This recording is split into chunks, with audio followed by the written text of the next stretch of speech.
안녕하세요. 자유한국당 옳은소리 금요일 브리핑룸입니다.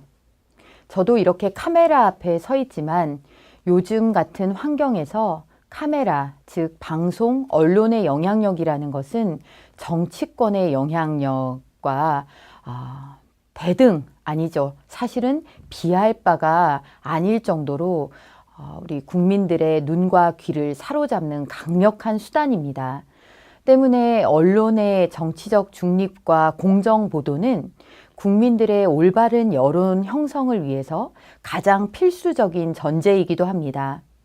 그런데 이 언론의 모습이 요즘 어떤지 여러분들께서는 누구보다도 잘 보고 계실 것입니다. 그제 KBS는 천안함에 관한 의혹 보도, 괴담 보도를 생산해냈습니다. 국제 합동 조사까지 벌여서 명명백백 북한의 어뢰로 인한 침몰이라는 것이 판명된 사실임에도 불구하고 정권이 바뀌자 또다시 천안함 괴담을 재생산한 것입니다. 이들의 눈에는 46명의 용사를 가슴에 묻은 천안함 유가족들은 보이지 않는 것 같습니다. 천안함 유가족을 모욕하는 것입니다. 우리 사회의 신뢰를 땅바닥으로 떨어뜨리는 것입니다. 이들이 이토록 집요하게 괴담을 생산해낼 때 이 지구상에서 가장 좋아하며 박수칠 사람은 누구일까요? 어쩌다가 공영방송의 모습이 이 지경까지 왔는지 정권의 코드 맞추기 위해서라면 괴담이든 유언비어든 서슴지 않고 그것이 한 시대의 역사에 오점을 남기는 일이라 할지라도 그때만 지나면 그뿐이라는 그 무책임성에 참으로 놀랄 지경입니다. KBS뿐만이 아닙니다. SBS에서는 사상 초유의 친구 헌정 방송이 이루어졌습니다. 정봉주 사건은 얼마나 스스로를 진보라고 좌파라고 표방하는 사람들이 뻔뻔한지 그리고 증거가 드러날 때까지는 일단 우기고 보는 그런 대담성을 보여주는지를 우리 앞에 아주 명백히 드러낸 사건이었습니다. 피해자를 매도하는 2차 가해가 이루어졌습니다. 이 과정에서 블랙하우스는 혁혁한 공로를 세웠습니다. 정봉주의 입장을 대변하고 그것을 마치 객관성이라도 담보하는 듯 그렇게 방송이 이루어졌습니다. 그래 놓고서 이제 호텔에 간 적도 없다는 발뺌이 그 호텔에서 사용된 정봉주의 카드 내역이 나오자 이제는 그가 스스로 그것을 고백했다며 그런 것까지도 하나의 미담으로 만들어내는 그런 모습까지도 보게 됩니다. SBS가 과연 이 사태를 어떻게 처리하는지 우리는 지켜보아야 합니다. 남의 잘못, 남의 허물에는 그토록 잔인한 매도와 정말 난도질을 서슴지 않고 무례, 정말 있을 수 없는 무례도 취재정신이라며 치켜세우던 블랙하우스가 아닙니까? 그 블랙하우스가 그들만의 어둠에 갇힌 블랙하우스가 될지 지켜봐야 합니다. 김어준 씨는 자신의 장래를 위해서라도 본인이 있어야 할 자리가 아닌 그 자리에서 내려와야 합니다. 진영 논리를 대변하기 위해서, 친구를 대변하기 위해서 본인에게 적합한 장소가 얼마든지 기다리고 있을 것입니다. 그 자리가 공중파, 공영방송, 올바른 방송 해야 하고 최소한의 공정성이라도 담보해야 하는, 방송의 책임성을 담보해야 하는 SBS 자리는 아니라고 생각됩니다. SBS는 이 블랙하우스 방송 그리고 김어준이라는 이 방송의 메인 MC에 대해서 즉각 교체해야 합니다. 그리고 이 방송에 붙은 오명을 벗기 위해서라도 이 방송 원점에서 재검토해서 폐지 검토해야 합니다. 그것이 방송이 시청자들에게, 국민들에게 가질 수 있는 최소한의 책임성이라는 사실을 명심하시기 바랍니다. JTBC 문제도 반드시 이야기해야 합니다. JTBC가 마치 촛불 집회에 군사작전이라도 이루어질 듯 위수령 운운했던 그 국방부 문건이라는 것이 사실 더불어민주당 이철희 의원의 위수령에 대한 검토에 따른 질의에 따른 답변이었다는 사실이 드러났습니다. 위수령에 대해서 물었기 때문에 국방부는 법무관실을 통해서 법리 검토를 해서 JTBC가 입수한 것이 아니라 국방부가 의원실에 제출한 문건이었던 것입니다. 그럼에도 불구하고 이런 가장 중요한 맥락을 전부 무시한 채 마치 방송사에서 촛불 집회의 군사작전이라도 벌어지는 그런 것들을 입수한 것처럼 JTBC는 방송을 했습니다. 그것이 주요 포털 사이트를 장악하고 많은 국민들이 충격을 받았습니다. 그러나 드러난 실상은 의원의 질의에 대한 답변이었을 뿐입니다. 이런 왜곡 보도가 버젓이 이루어지는 그런 상황에서 우리는 어떤 언론을 믿고 보아야 하겠습니까? JTBC의 이 방송에는 이철희 의원실의 책임도 없다 할 수 없습니다. 방송사의 취사 선택은 방송사의 문제 아니겠느냐. 이런 식의 답변은 그것은 공당의 의원의 답변, 의원실의 답변으로서는 부적절한 것입니다. 바로 잡았어야 할 책임이 의원실에도 있습니다. JTBC의 이런 보도 행태는 이번이 처음이 아닙니다.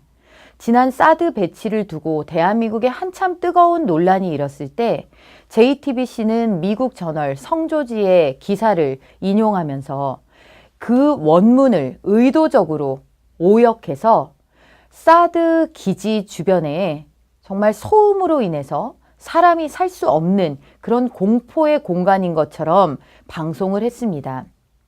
돼지 2마리밖에 살 수 있는 것이 없다라는 식의 방송을 했습니다. 그러나 기사의 원문은 거기가 워낙에 외딴 곳에 있어서 너무나 고요하기 때문에 이 사드의 발전기 소리만이 들릴 뿐이고 그 캠프에는 돼지 2마리를 키우고 있다라는 내용이 원문의 내용이었습니다. 이런 것이 어떻게 깜쪽같이 둔갑을 해서 사드의 소음 그리고 사람이 살 수 없는 땅이라는 이미지로 그런 내용으로 방송이 될 수 있을까요? 또한 JTBC는 용산 미군기지에서 지카 바이러스에 관한 실험을 하는 것처럼 보도를 해서 우리를 깜짝 놀라킨 적도 있습니다. 그러나 이 내용도 전혀 사실 무근이었습니다. 용산 미군기지에서 지카 바이러스 실험이 이루어진다는 것이 아니라 지카 바이러스가 국내에 들어와도 탐지 능력을 갖출 수 있도록 하겠다라는 것이 원래의 내용입니다. 이토록 집요하게 대한민국의 안보와 관련된 내용, 미국과 관련된 내용에 있어서 이런 오보, 오역 이렇게 속출하는 게 단순히 우연일까요? 저는 그렇게 생각하지 않습니다. JTBC가 가지고 있는 아주 뼛속같이 뿌리 깊은 미국에 대한 인식, 그리고 대한민국의 안보에 대한 인식, 그리고 군에 대한 선입견, 북한과 우리의 관계에 있어서 대한민국에 입각한 것이 아니라 어쩌면 반대한민국적인 입장에 입각한 이런 것들이 이렇게 보도라는 것을 통해서 나타나지 않나 이렇게 생각이 됩니다. 제 생각이 억측일까요? 아마 많은 분들이 여기에 동의하시리라고 생각합니다. 문제는 책임입니다. 천안함 폭침, 의혹을 양산하는 괴담 방송을 한 KBS, 그리고 친구 헌정 방송을 통해서 미투 피해자를 2번 울린 격이 된 김어준의 블랙하우스, SBS, 그리고 때마다 국민들을 선동하는 오보를 내보내는 JTBC. 이 방송들이 하나도 책임을 지고 넘어가는 일이 없습니다. 결국 국민들이 회초리를 들어야 합니다. 이런 방송 계속 이루어지는 방송사에 대한 거부가 이루어질 수밖에 없습니다. 많은 사람들이 언론을 통해서 더더군다나 보도 프로, 시사 교양 프로, 이런 프로에 대해서 신뢰를 보냅니다. 그러나 이런 프로 뒤에 이렇게 어마어마한 의도들과 또 그 의도된 왜곡이 도사리고 있다라는 사실, 알고 있지 못하는 분들도 많이 있습니다. 이 사실을 널리 알리고 이 방송사들이 책임을 질 수 있도록 여론을 형성하는 그런 노력이 필요합니다. 물론 국회에서도 이런 오보에 대한 방송사의 책임을 강화하고 또 이런 데 대한 제재를 가할 수 있는 방안이 강구되어야 합니다. 책임이 뒤따르지 않는 권리는 만용에 불과합니다. 언론이 지금까지 표현의 자유, 언론의 자유를 주창하면서 민주화의 수혜를 누려왔습니다. 언론의 힘은 그만큼 커졌고 정치를 능가하기에 이르렀습니다. 그런데 책임에 있어서는 아직도 갈 길이 멉니다.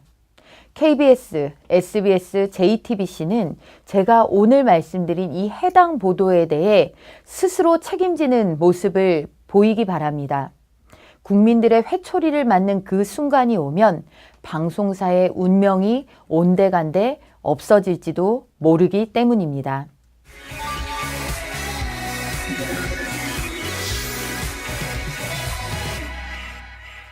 문재인 정부의 정치 보복이 점입가경에 이르고 있습니다. 오늘은 자유한국당에서 창원시장 후보를 확정하자마자 이 후보에 대한 소환 조사를 경찰에서 진행하려고 합니다. 지난 울산시장에 이어서 이런 일들이 반복되고 있습니다.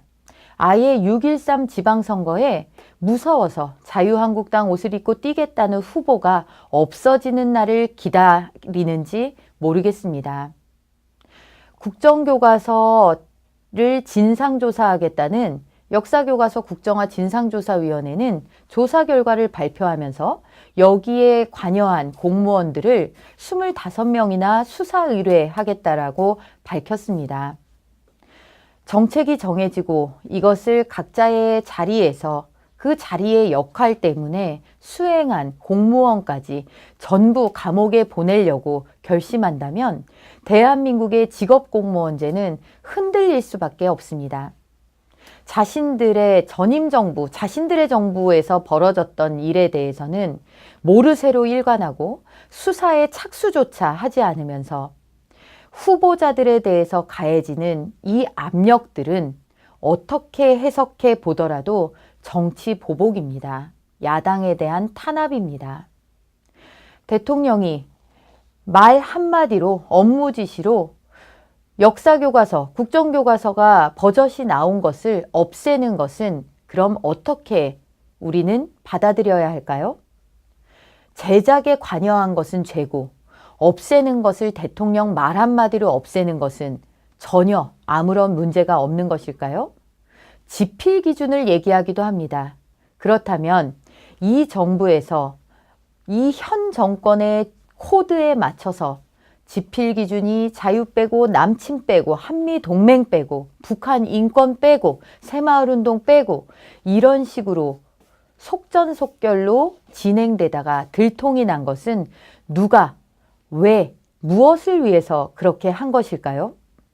사회과 초등학교 사회과 국정교과서는 아예 대표 지필자도 모르게 그분의 사인이 찍힌 사문서 위조 행위까지 이루어지면서 교육청의 승인을 받아 우리 학생들의 책상 위에 놓여졌습니다. 출판사가 왜 이런 무리수를 감행했을까요? 그 이면에 무엇이 있을까요? 굳이 진상조사를 해보지 않더라도 문재인 정부 들어서 백일화에 드러난 이 진상에 아무런 문제가 없는 것일까요?